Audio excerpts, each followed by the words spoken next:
Hi hello सगळ्यांना. तर चला मी तुमच्यासोबत एक नवीन स्लीव्ज डिझाईन घेऊन आलेली आहे.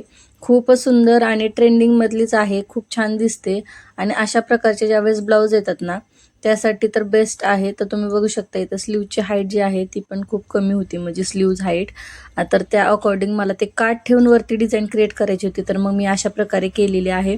सर्वप्रथम मी दोन्हीमधील मध्य काढून घेतलं. जवळचा कापड एक्स्ट्रा आहे ना त्यातला मध्य काढून छान असा पान आकारासारखा शेप देऊन घेतला आणि एक्स्ट्राचं थोडंसं 1.5 ते 2 इंच असं एक्स्ट्राचं कापून घ्यायचं आहे. तुम्हाला इथं डिटेलमध्ये दाखवते. 1 इंच 4 इंचाचं होतं माझं जे वरचा पार्ट आहे काठच्या वरचा तो. तर त्यातून मी 4 इंचाचा मध्य काढला आणि त्यातून 1 इंच इकडल्या साईडला मार्क करून व्यवस्थित असं कॅनव्हास पेपरवरती ड्रॉ करून घेतलेलं आहे.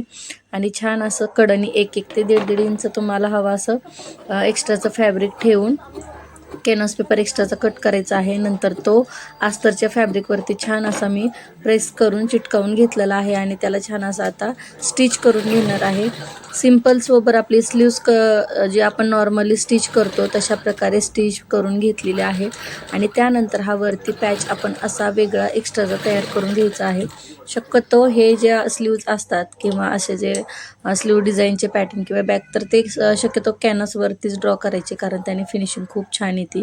तर आता मधोमध बरोबर इथे मी स्लीव छान अशा स्टिच करून घेणार आहे. तर त्याला व्यवस्थित हलू नये म्हणून आपण क्लिपने व्यवस्थित असं त्याला फिट करून घ्यायचं आहे.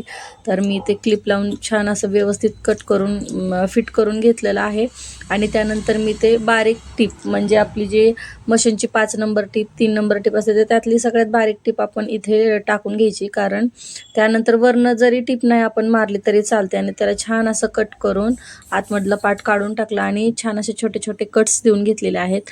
आता इथे मी ह्याला प्रेस करून घेणार आहे. पुढच्या व्हिडिओ म्हणजे तुम्हाला पुढे दाखवते. प्रेस करण्याने काय होतं तर असे फॅब्रिक ज्यावेळेस आपण प्रेस करतो त्याला 100% वरनं आपण त्याला व्यवस्थित असं पेपरने वगैरे करायचं, कारण प्रेस वरती डिपेंड आहे की तुमच्याकडे कशी प्रेस आहे.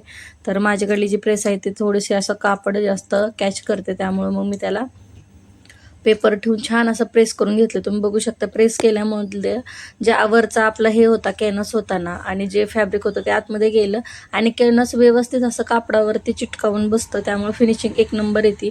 वरनं आपण त्याला टिप नाही टाकली तरी चालते. आता इथे मी छान असं छोटंसं असं बो तयार करून घेतले होते दोन्ही साईडसाठी आणि आतमध्ये एक गुंडी लावून घेतलेली आहे. आणि मग ती गुंडी आणि ते व्यवस्थित असं परत हाताने फिनिशिंग देत देत ना व्यवस्थित असं त्याच्यावरती तो जो मध्य आहे त्याच्यावरती बरोबर अटॅच करून घेतलं. तर तुम्ही बघू शकता एक्स्ट्राचं फॅब्रिक कट करून टाकायचं आहे, जेणेकरून ते बाहेर वगैरे नाही निघलं पाहिजे. आता याला मी लटकनची लेस लावणार आहे.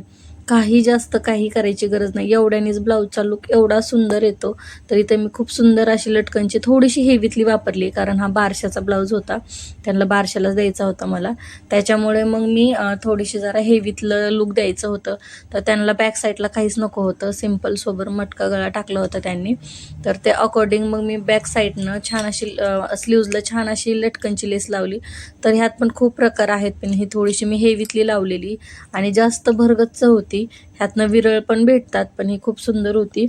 तर अशा प्रकारे ही ब्लाऊज डिझाईन क्रिएट केलेली आहे. तुम्ही बघू शकता खूप सुंदर असा लुक येतो. काहीसुद्धा जास्त करायची गरज नाही आहे. तुम्ही देखील नक्की ट्राय करा आणि मला सांगा की कसे वाटली डिझाईन. तर भेटूया नेक्स्ट व्हिडिओमध्ये. तोपर्यंत चॅनलवरती नवीन असेल तर नक्की चॅनलला सबस्क्राईब करा. So bye bye.